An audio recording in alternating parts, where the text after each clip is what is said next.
नमस्कार, आचरण के साथ मैं हूं टीएन मनीष, हाजिर हूं हैशटैग ट्रेंडिंग लेकर।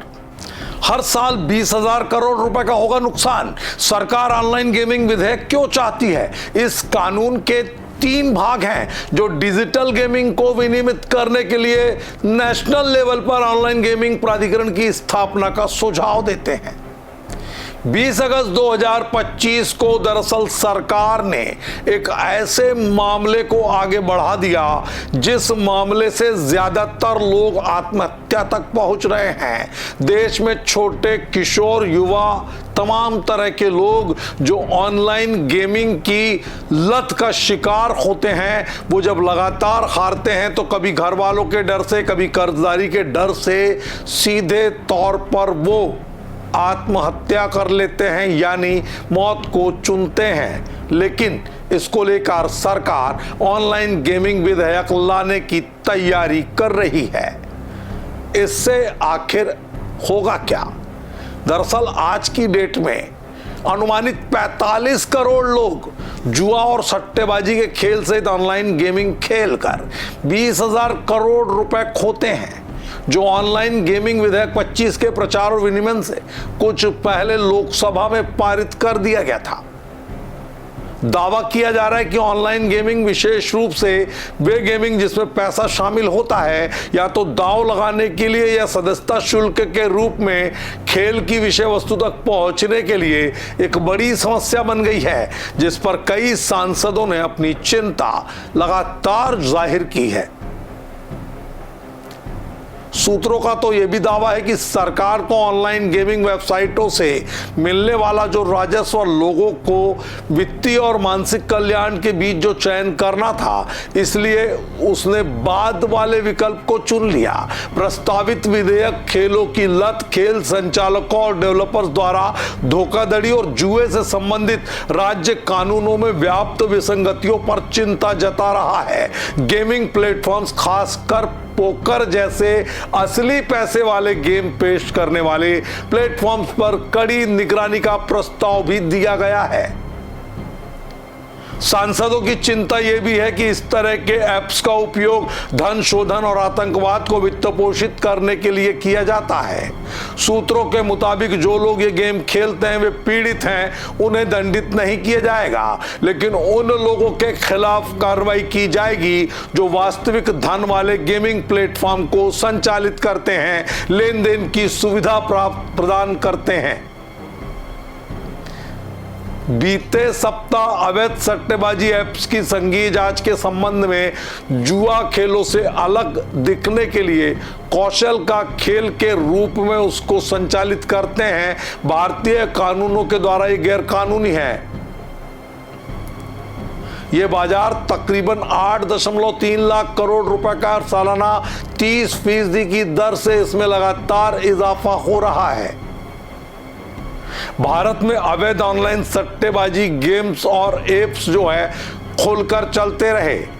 केंद्रीय इलेक्ट्रॉनिक्स और आईटी मंत्री अश्विनी वैष्णव ने जो नया विधेयक पेश किया है, इन जुआ प्लेटफॉर्म और विनियमित करने के लिए जुआ ऐप चलाने वालों पर जुर्माना लगाने सहित एक कानूनी ढांचा तैयार करता है। यानी इसकी स्टैंडर्ड ऑपरेटिंग प्रोसीजर सरकार के स्तर पर बना ली गई है। इन दंडों में कानून का उल्लंघन करके ऑनलाइन पैसे आधारित गेमिंग सेवाएं प्रदान करने वाले किसी भी व्यक्ति के लिए 3 साल की जेल या 1 करोड़ का जुर्माना या दोनों शामिल है। ऐसी कोशिशों का विज्ञापन करने वालों को 2 साल की जेल और 50 लाख रुपए का जुर्माना देना पड़ सकता है। ऑनलाइन गेमिंग बिल 2025 के बारे में दरअसल बहुत कुछ ऐसा है जो जनता को जानना चाहिए। खास तौर पर इसकी लत का शिकार होने वाले एडोलेसेंट यानी किशोर वय उम्र के जो लोग हैं, उनको 3 तरह से इसको समझना होगा। विधेयक 3 भाग में है। डिजिटल गेमिंग को विनियमित करने के लिए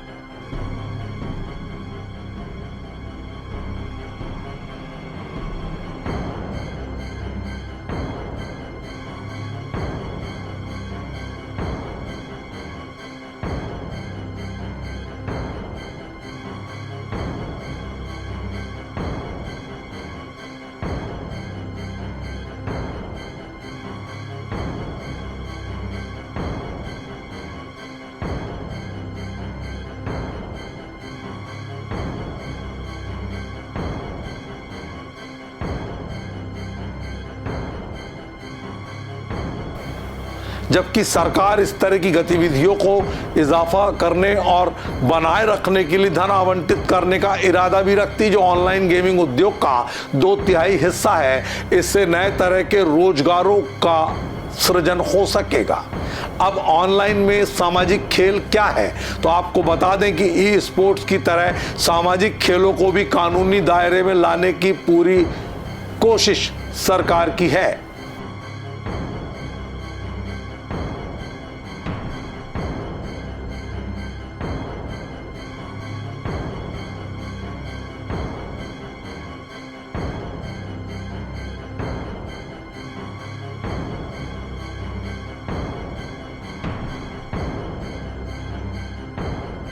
राष्ट्रीय स्तर के ऑनलाइन गेमिंग प्राधिकरण की स्थापना का सुझाव है। निकाय खेलों को वर्गीकृत पंजीकृत करता है। यह तय करता है कि कौन सा खेल पैसे का खेल है, कौन सा नहीं माना जाएगा। नागरिकों की शिकायतों का निदान भी यही करेगा। सरकार ई स्पोर्ट्स को बढ़ावा देने के लिए उत्सुक तो है, लेकिन जो संगठित और प्रतिस्पर्धी गेमिंग है, जिसमें उपयोगकर्ता पुरस्कार राशि के लिए टूर्नामेंट या लीग प्रारूप में खेलता है, उस पर भी विचार चल रहा है। दरअसल बताया यह जा रहा है कि इस विधेयक के जरिए ई स्पोर्ट्स को कानूनी मान्यता सरकार देने की मंशा पाले हुए है।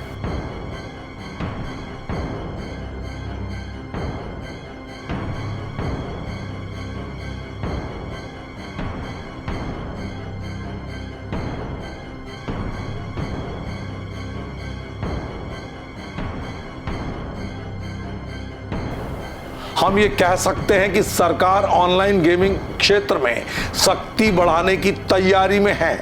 अक्टूबर 2023 से ऑनलाइन गेमिंग गतिविधियों सरकार को उम्मीद है कि इन खेलों का उपयोग कर लगाना भी अहम सामाजिक और सांस्कृतिक संदेश भेजने के लिए वित्तीय वर्ष किया जा सकता है। 2024-25 से खेलों के 30% कर लगाए जाने की प्रावधान है। वित्तीय सहायता भी मिल सकती है। ऑनलाइन सोशल गेम्स में गेमिंग फोर्टनाइट, काउंटर स्ट्राइक के दायरे में लाकर जैसे पंजीकृत मल्टीप्लेयर गेमिंग साइट शुमार हैं। लगातार शिकंजा अन्य खिलाड़ियों के साथ ताकि इससे होने वाले इसमें चैटिंग शामिल होती है रोका जा सके। ट्रेंडिंग में आज के लिए इतना और ज्यादा देश दुनिया की सभी खबरें देखने के लिए जुड़े रहिए आचरण न्यूज से। आचरण न्यूज, हर कदम आपके साथ।